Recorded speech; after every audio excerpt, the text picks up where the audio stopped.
students.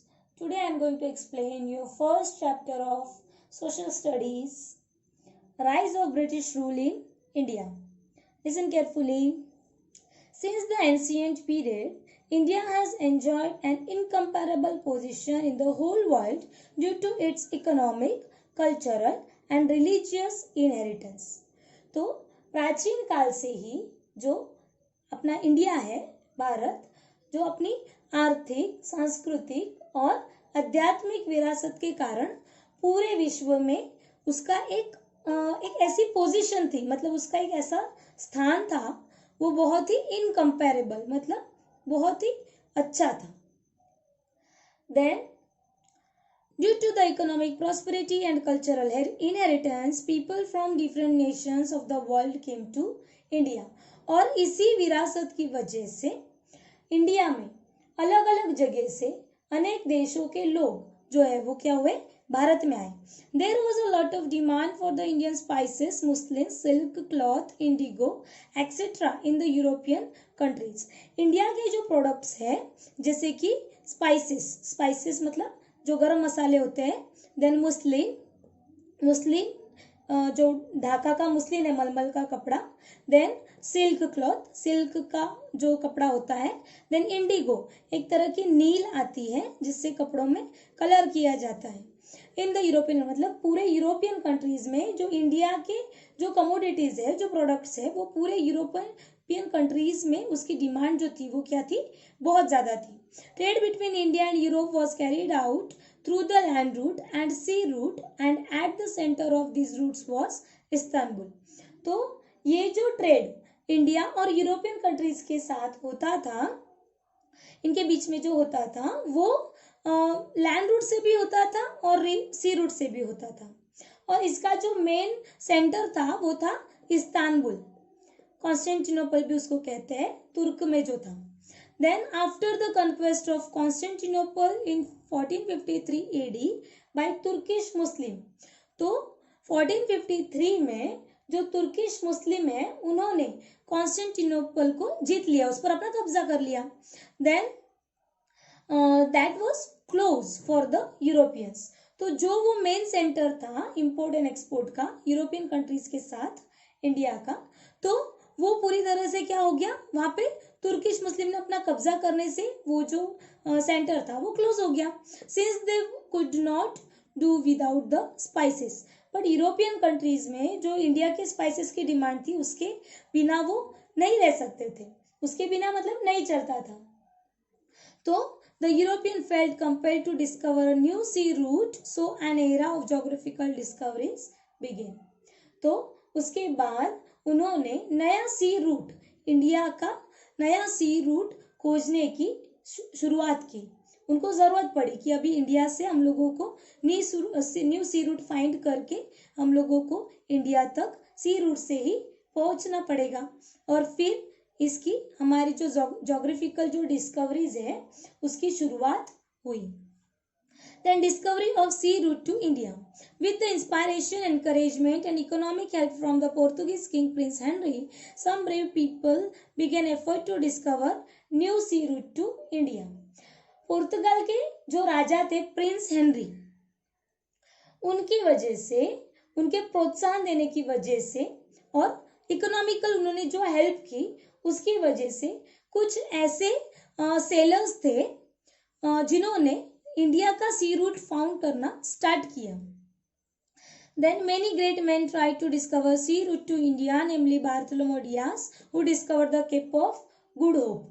और ये जो प्रयास करते हुए उसमें से जो एक सेलर थे बार्थोलोमेव डियास, उन्होंने जब वो इंडिया की खोज कर रहे थे तब खोजते खोजते जहां वो पहुंचे तो केप ऑफ गुड होप का उन्होंने उसकी खोज की. Then with the economic assistance from the King of Spain, Christopher Columbus began his adventure of discovering a new sea route, which again came to a stop at an island presently known as West Indies.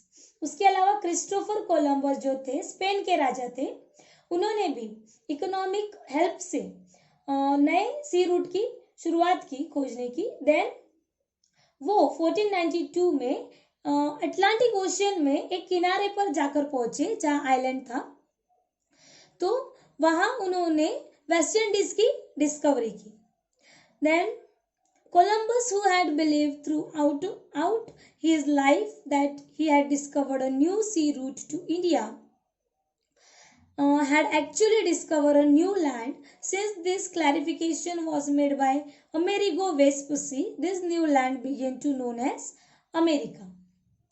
Then जो Christopher Columbus थे, उन्होंने भारत के लिए जो sea root उनको खोजना था, उसमें वो उनको इतना ट्रस्ट था, मतलब इतना वो विश्वास रखते थे। और उसके बाद जब उन्होंने न्यू सी रूट की फाउंड करते करते जब वो एक अमेरिको वेस्पुसी जो है वहां पहुंचे, और वहां जो वो लैंड उनको मिला उसका नाम फिर क्या हुआ बाद में अमेरिका के रूप में उसको पहचाना जाने लगा, अमेरिको वेस्पुसी के नाम पर।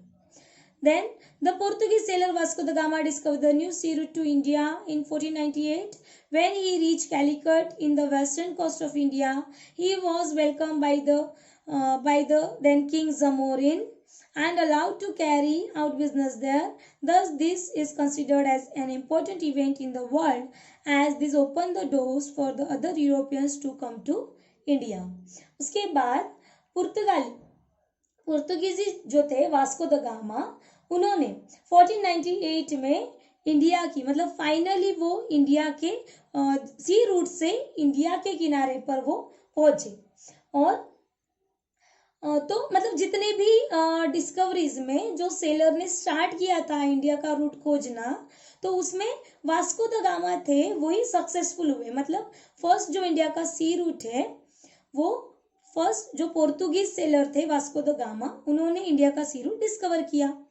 देन जब वो उस किनारे पर पहुंचे तो कैलिकट जो वो कोस्ट है वहां वो पहुंचे, और किंग जमोरिन ने उनको अलाउ किया वहां पे बिजनेस कैरी करने के लिए, एंड और considered as an important event in the world, is this open the door for other European to come to India. और ऑलरेडी जो सी रूट वो फाउंड हो चुका था, तो यूरोपियन कंट्रीज को भी एक मौका मिला, उन लोगों के लिए भी इंडिया के रास्ते जो है वो खुल गए यहाँ पर आके बिजनेस करने के लिए। Next, arrival of European to India. The Portuguese were the first to arrive. जैसे हम लोगों ने देखा वास्को द गामा जो फर्स्ट पोर्तुगीज सेलर थे, तो सबसे पहले पोर्तुगीज इंडिया में पहुंचे सी रूट की डिस्कवरी के साथ। Within a span of 100 years, the Portuguese took control of several territories like Diu, Daman, Goa, Cochin, Malacca, etc. और भारत में आने के बाद उन्होंने जो दीव, दमन, गोवा, कोचीन, मलक्का पे क्या किया, अपना कंट्रोल मतलब अपना कब्जा कर लिया।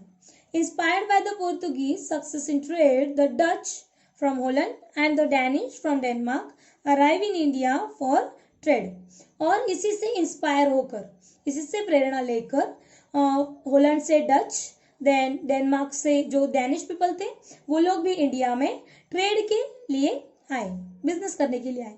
The English traders established the East India Company to carry out trade with India in 1600 AD। और जो इंग्लैंड से जो इंग्लिश आए थे, उन्होंने सबसे पहले ईस्ट इंडिया कंपनी की इस्टेब्लिशमेंट मतलब स्थापना की 1600 में। When queen Elizabeth of England gave the permission of this India Company to carry out trade with the eastern countries। और जो ईस्ट इंडिया कंपनी की जो इस्टेब्लिशमेंट हुई थी उसकी परमिशन क्वीन एलिजाबेथ ने दी थी। The first ship under the leadership of Captain William Hawkins arrived in Surat, but due to the dominance and opposition from the Portuguese, they were not allowed to establish their trade there। But finally the East India Company got the permission from the Mughal Emperor Jahangir, and thus the British East India Company established its first trade center, Kothi in Surat in 1613 AD। तो under the leadership of captain William Hawkins arrive in Surat.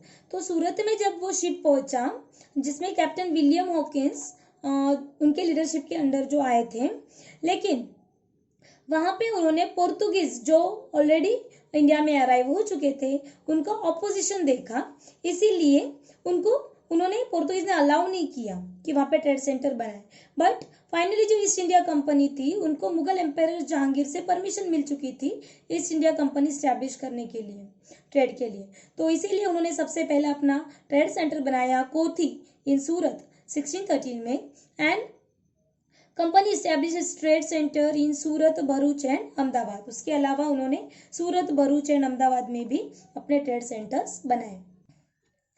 But due to the strong presence of the Marathas in this region, the company sensed danger to its existence and hence moved towards the south and east direction, where they set up their centers in Machilipatnam, Andhra Pradesh, St. George, Chennai, and Fort William, Kolkata.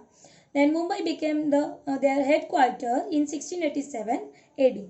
तो सबसे पहले जब Britishers ने सूरत, Bharuch and Ahmedabad में अपने trade centres बनाए, लेकिन जहां मराठास का कब्जा था, मतलब बहुत ही स्ट्रॉन्ग प्रेजेंस मराठास का था उस रीजन में, तो कंपनी को वहां पे डेंजर, मतलब थोड़ा खतरा लगा, इसीलिए वो दक्षिण की तरफ या फिर पूर्व की तरफ, दक्षिण और पूर्व की तरफ वो मुड़ गए और उन्होंने अपने जो ट्रेड सेंटर्स है वो मछलीपट्टनम जो आंध्र प्रदेश में है, Saint George Chennai and Fort William Kolkata में अपने ट्रेड सेंटर्स बनाए, और मुंबई को, उसके बाद मुंबई को उन्होंने अपना हेडक्वार्टर बनाया। The French East India company arrive in India for trade in 1668 and eventually set up their trade centers in Mahe, Karaikal, Pondicherry, Chandranagar, Machilipatnam. In the 18th century, the England and the French were constantly busy establishing their rule in the entire world and conquering more territories. Between 1746 and 1763, there were 3 Mysore wars between the French East India Company and British East India Company. तो East India company मतलब Britishers के आने के बाद French जो आए थे India में 1668 में, तो उन्होंने अपनी खुद की कंपनी स्टैब्लिश की, French East India Company. Then उनके trade centres Mahe, Karaikal, Pondicherry, Chandranagar and Machilipatnam में उन्होंने एस्टैब्लिश किए। इन द 18th सेंचुरी जब इंग्लिश और फ्रेंच इन दोनों के, ये दोनों कौन सी चीज में बिजी थे कि अलग अलग जगहों पर अपना कब्जा करना, हर जगह पे अपने ट्रेड सेंटर बिजनेस के लिए बनाने, तो मतलब कंक्वायर करना मतलब कब्जा करना। उसके बाद 1746 से लगाकर 1763 तक इन दोनों कंपनियों के बीच में मैसूर वार हुए, तीन मैसूर वार हुए, and in India which the French East India company lost, और उन तीनों वार में फ्रेंच ईस्ट इंडिया कंपनी जो थी वो हार गई और ब्रिटिश ईस्ट इंडिया कंपनी जीत गई, thus making easy the expansion of the British East India Company. Thus, at the end of this battle for power, the Portuguese were left with Diu, Daman and Goa, while French had their trade center at Chandranagar, Mahe, Karaikal and Pondicherry. Meanwhile, the Dutch had to live forever. तो इस तरह से जो वो मैसूर वार हुए थे उसमें British East India company ने जीत हासिल की थी, और इसीलिए ब्रिटिश ईस्ट इंडिया कंपनी जो अलग अलग टेरिटरीज पे अपना कब्जा करने का हक उसको मिल गया था, और इसी वजह से जो फ्रेंच ईस्ट इंडिया कंपनी थी वो दीव, दमन, गोवा और फ्रेंच यहाँ तक ही लिमिटेड हुई, चंद्रनागर, माहे, कराईकल और पौंडीचेरी, और डच जो पीपल थे वो इंडिया उन्होंने पूरी तरह से छोड़ दिया। मतलब सबसे ज्यादा इन जो फ्रेंच लोगों के लिए यही जो दीव, दमन, गोवा है वो उन लोगों के लिए, दीव, दमन, गोवा पे पोर्तुगीज थे और फ्रेंच जो चंद्रनागर, माहे, कराईकल, पौंडीचेरी, और यहाँ तक ही उनका जो कंक्वायरिंग था वो लिमिटेड था, और almost all over most of territories पे ब्रिटिश ईस्ट इंडिया कंपनी उन्होंने कंक्वायर किया था। Then Battle of Plassey. Siraj-ud-Dowla was ruling over Bengal. Due to his impulsive nature, he had some opponents in his state. During this period, the British East India Company built a fortress around the trade center in Kolkata on pretext of security reason. सिराज-उद-दौला जो बंगाल के ruler थे, बंगाल पे उनका शासन था, तो उनके स्वभाव की वजह से, इम्पल्सिव नेचर मतलब उनका जो नेचर था उसकी वजह से बहुत से बंगाल के ही जो लोग थे वो उनके विरोधी भी थे। ठीक है। Then the British East India Company built a fortress around the trade centre in Kolkata on pretext of security reasons. और कोलकाता में जो ईस्ट इंडिया कंपनी है उन्होंने अपना फोर्ट्रेस मतलब किलाबंदी का कंस्ट्रक्शन स्टार्ट किया, और उसके लिए उन्होंने जो नवाब थे सिराजुद्दौला उनसे मतलब बिना परमिशन लिए उन्होंने ये काम स्टार्ट किया। But nawab Sirajuddaula destroyed the fortress, और सिराजुद्दौला ने जो वो किलाबंदी जो उन्होंने कंस्ट्रक्शन स्टार्ट किया था उसको तोड़वा दिया। When this news reach Madras Chennai, a small army of the company led by Robert Clive reach Bengal in order to help the Kolkata trade centre. और रॉबर्ट क्लाइव जो थे उनकी मदद से एक छोटा आर्मी का एक ग्रुप जो बंगाल पहुंच गया, कोलकाता के ट्रेड सेंटर जहां उन्होंने किलाबंदी स्टार्ट की थी। In spite of the army of the East India Company being strong, they realized that it was not easy to defeat the Nawab's army. उनको पता था कि भले ही हमारे पास आर्मी पावर है लेकिन हम नवाबों को ऐसे हरा नहीं सकते। ईस्ट इंडिया कंपनी ये जानती थी। So Robert Clive resorted to treachery. A conspiracy was plan in order to defeat the nawab. और रॉबर्ट क्लाइव के अंडर उन्होंने एक षड्यंत्र रचा जिसमें उन्होंने दो लोगों को शामिल किया जो थे नवाब के ही कमांडर थे, चीफ कमांडर थे मीर जफर एंड सेठ अमीचंद। इन दोनों को उसमें उन्होंने शामिल किया और नवाब के खिलाफ षड्यंत्र रचा। किसके? सिराजुद्दौला के।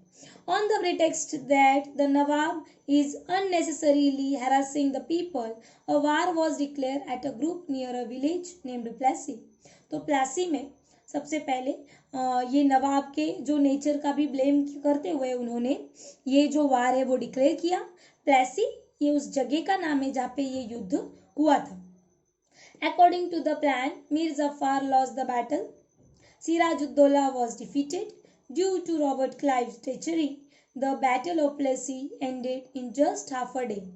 रॉबर्ट क्लाइव ने जो षड्यंत्र रचा था उसकी वजह से ये जो बैटल था वो बहुत ही जल्दी आधे दिन में ही वो पूरा हो गया। Then the company as a result got a freehold over 24 Parganas, मतलब 24 परगनास उनको मिले क्योंकि जो सिराजुद्दौला जो थे वो उस बैटल में हार चुके थे। Then Mir Jafar was made the nawab of Bengal. और ईस्ट इंडिया कंपनी ने मीर जफर को अपना नया नवाब वहाँ पे बनाया। Thus the foundation of the company's rule in India was laid with the Battle of Plassey in 1757. तो इस तरह से बंगाल में बैटल ऑफ प्लेसी जो 1757 में हुआ और जो कि बाकी जो नवाब थे सिराजुद्दौला वो हार चुके थे। Then Battle of Buxar. The Britishers made Mir Jafar the Nawab of Bengal and under the different pretext tried to extract plenty of wealth from him. Due to their greed to gain more powers, the East India Company managed to dethrone Mir Jafar and made Mir Qasim the Nawab of Bengal. तो सिराजुद्दौला को हराने के बाद Britishers ने जो मीर जफर थे उनको नए नवाब के रूप में उनको स्थापित किया। उसके बाद due to their greed to gain more powers, लेकिन ब्रिटिश ईस्ट इंडिया कंपनी जो बहुत ही मतलब आर्थिक रूप से उन लोगों में बहुत लालच था क्योंकि इंडिया में जो बिजनेस के लिए आए थे, बिजनेस के बहाने से आए थे, लेकिन यहाँ से जो भी इकोनॉमिकल जो उनको फायदा होता है, गेनिंग होता है, वो उनको पूरा हासिल करना था। तो East India Company manage to dethrone Mir Jafar and Mir Qasim. तो इसीलिए उन्होंने क्या किया, मीर जफर को हटा दिया उसके पद से और मीर कासिम को बंगाल का नवाब बनाया। Then the nawab of Bengal Mir Qasim prove to be more ambitious than Mir Jafar. लेकिन मीर जफर जो थे, मीर जफर से भी ज्यादा मीर कासिम क्या थे, मोर एम्बिशियस, मतलब और भी ज्यादा हर चीज में जो ब्रिटिश ईस्ट इंडिया कंपनी को वो क्या करते थे, रोक टोक करते थे। इसीलिए फिर उनको भी ऐसा लगा कि ये कंपनी के लिए थ्रेट हो सकता है। Then hence Mir Qasim was remove and after that again Mir Jafar was made the nawab. फिर से उन्होंने क्या किया, मीर कासिम को अपने पद से हटा दिया और फिर से मीर जफर को अपना बंगाल का नया नवाब बनाया। Then Mir Qasim took refuge with the nawab of Awadh. Mir Qasim जो थे वो अवध के जो नवाब थे वहां चले गए. Then during this time the Mughal empire Shah Alam had come to Awadh, so all three of them decided to join hands and fight. तो उसके बाद जो अवध के जो नवाब थे मीर कासिम एंड वहां पे जो शाह आलम आए थे मुगल एम्पायर, इन तीनों ने मिलकर क्या किया, बैटल ऑफ बक्सर मतलब बक्सर में एक युद्ध घोषित किया. तीनों का ज्वाइन हैंड्स हो गया और फिर उन्होंने यूनाइटेडली एक वार डिक्लेयर किया जो बक्सर में हुआ. At Buxar the East India Company fought against the united army 22nd of October 1764, in which the United Army lost. Thus the company got the Deewani rights.